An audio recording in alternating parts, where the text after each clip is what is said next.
Quando quiser. Tá. Professor, boa noite. Vitória importante contra o Botafogo da Paraíba, estreia na Copa do Brasil, jogando aqui em São Luís. O Flamengo criou muitas oportunidades, mas o que é que faltou para esse placar ser mais elástico, vamos dizer assim? O gramado contribuiu com essa questão, já que é um gramado fofo, pesado, e quem joga aqui normalmente no Castelão sente bastante. Bom, boa noite.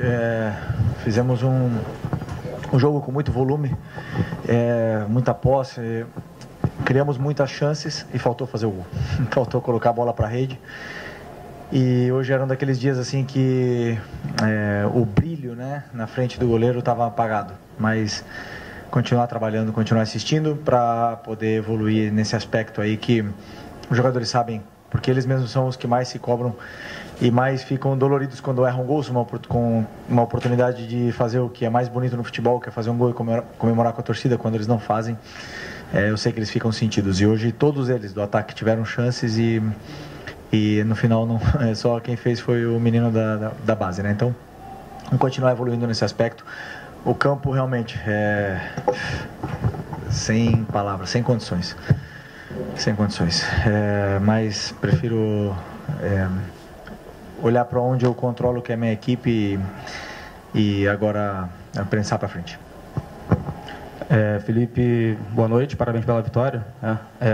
Muita gente fala que deveria ser elástico, enfim, o resultado, mas como você citou, o gramado teve foi um fator importante para atrapalhar o jogo do Flamengo, né? Como pegar esse jogo de hoje e pegar alguma coisa positiva e, sei lá, talvez colocar isso como algo positivo para o decorrer da temporada? Não, hoje temos inúmeras coisas positivas durante o jogo. A estreia como titular do João, não sentiu o jogo, tivemos minutos para jogadores que não vinham jogando tanto, tivemos uma atuação muito sólida, muito importante. Com esse gramado conseguiram criar essas relações, conseguiram criar entre eles. Faltou um pouco de ataque à profundidade, falei isso com eles, faltou a gente atacar mais o espaço, porque era onde a gente podia criar perigo. E um time tão fechado, momentos com uma linha de 5, outra de 4 dentro da própria área, fechado muito por dentro, então realmente os espaços que eles deixavam era mais pelas laterais do campo. E aí tivemos muito boas combinações e principalmente também o controle das transições, e a fase defensiva foi muito sólida. Então saiu com muitos aspectos positivos do campo e alguns para corrigir. Mas em geral, assim, ver jogadores atuando nesse nível de controle de bola, de domínio, essas relações entre eles nesse gramado, porque o nível desses jogadores são muito alto. Felipe, boa noite, parabéns pela vitória. Vocês estão no meio de uma sequência de viagens muito difíceis, uma logística muito difícil, vir a São Luís, depois ir a Belo Horizonte, em seguida ir a Santiago del Estero, e no meio desse processo, jogos também difíceis, Botafogo, Cruzeiro, Central Córdoba, e vocês já nesse primeiro jogo, por mais que tenha uma logística complicada de vir a São Luís, chegar de madrugada, vocês receberam um apoio gigantesco do torcedor daqui do Maranhão, um incentivo desde o aeroporto, ao hotel, a chegada do estádio, e eu queria que você falasse da importância desse apoio do torcedor em meio de uma sequência tão difícil de viagens e de jogos. Não, foi uma festa linda, linda, linda do torcedor aqui. Se eu não me engano, foi a primeira vez que eu vim aqui. Eu não, sinceramente, tentei pensar se eu joguei aqui, mas acho que não tinha nunca vindo para cá. E tem muito flamenguista, né? O que me deixou triste foi a nossa logística foi um desastre. Foi um desastre. Chegamos muito tarde, depois a falta de organização com essa parte dos torcedores e a falta de organização para entrar no hotel nos levou quase 1 hora para a gente chegar no nosso quarto. Então isso foi um quesito que nós temos que melhorar. Nós não podemos deixar isso acontecer. Mas, por outro lado, ver essa festa linda que o torcedor tem feito para a gente e recebido a gente aonde a gente vai, quer dizer que eles estão fechados e encantados com o nível de atuação dos jogadores. Eles se sentem representados pelos jogadores e lotam o estádio. Isso é o que me deixa feliz, o que me representa como treinador, e me deixa muito orgulhoso de que exista essa comunhão com o torcedor e a nossa equipe. Boa noite, Felipe. Léo José do Coluna do Fla. O Boto disse em alguns momentos que espera o Jorginho antes do Super Mundial. E aí, como você conversa bastante com o Boto, tratam bastante sobre elenco, e agora o Jorginho ele já vai traçando o futuro dele no Arsenal, você, Felipe Luiz, chegou a falar com o Jorginho ultimamente? Já começa a traçar uma equipe já com o Jorginho? Eu não sabia dessa notícia. Falo com o Boto todos os dias, nunca me falou nada disso. O Jorginho não é do jogador do Flamengo, é do Arsenal, e portanto não posso falar de jogadores que não pertencem ao Flamengo, né? Mas um grande jogador, um grande respeito por ele, e é bom que o Flamengo esteja olhando esse tipo de jogador de alto nível para poder melhorar ainda mais o nosso elenco, mas no momento eu não sei nada. Felipe, boa noite. Thiago Lima aqui do GE. Eu queria que você comentasse um pouquinho sobre o Joshua, o Felipe, que foi seu jogador, né, no Sub-17. O que te chamou a atenção nele, até para furar a fila do Sub-20, né, de vários jogadores do Sub-20, mas ele veio já para o profissional. E o que te chamou a atenção do período que você treinou aí? Bom, o Joshua era meu camisa 10 no Sub-17. Me emocionei muito, né, como quando ele fez o gol, assim. Eu acho que para um treinador,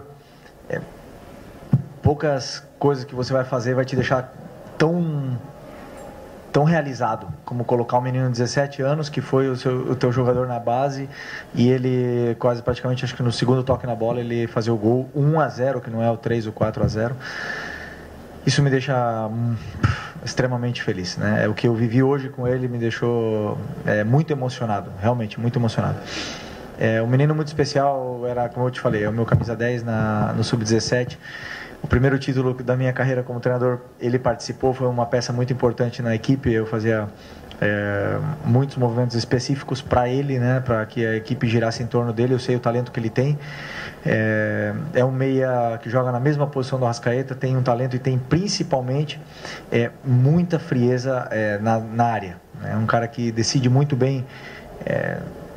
Tem as decisões, as tomadas de decisões dele sempre são muito assertivas na área, e um jogador que perde pouco a bola, tem uma visão de jogo muito boa. Então, além do carinho que eu tenho por ele, porque é um menino que entra, você vê o brilho, a energia que ele entra, é positivo sempre, os jogadores adoram ele, encaixa muito bem no grupo, e eu sinto como se tivéssemos contratado um jogador nesse momento. Ganhar um menino de 17 anos que entra sem medo desse jeito é muito especial para mim. Fiquei muito feliz hoje, muito emocionado. Felipe, boa noite. Queria que você falasse um pouco do Michael, que é um jogador extremamente voluntarioso, esforçado, mas que não tem conseguido fazer os gols, que a gente sabe que é importante para a afirmação do atacante. Você poderia falar para a gente nesse sentido? O Micha, realmente, assim, ele na frente do gol, no terço final, no último momento ali, ele está pecando um pouco, né? Aí entra um pouco o que eu falei do brilho, né? Que os jogadores de frente, eles passam por essas fases mais goleadoras, menos goleadoras, e eles te dão essa sensação de perigo sempre que chegam ali. Então o Michael está fazendo tudo certo, assim, para a equipe, pressiona, ataca espaço, tem um contra um, se associa bem com os companheiros, faz todos os movimentos, mas o último momento ele está pecando um pouco, né? Então, assim, mas ele é o cara que mais fica no treino depois que acaba o treino, para fazer complemento, para fazer finalização, para fazer esse ajuste que falta, e assim, recuperar um pouco de novo esse brilho, né, que eu falei, porque é um jogador muito importante para mim, para a equipe. É um jogador muito importante, foi titular ano passado comigo na final da Copa do Brasil, foi titular toda a parte final, foi titular da Supercopa, foi titular praticamente todo momento até ter essa lesão.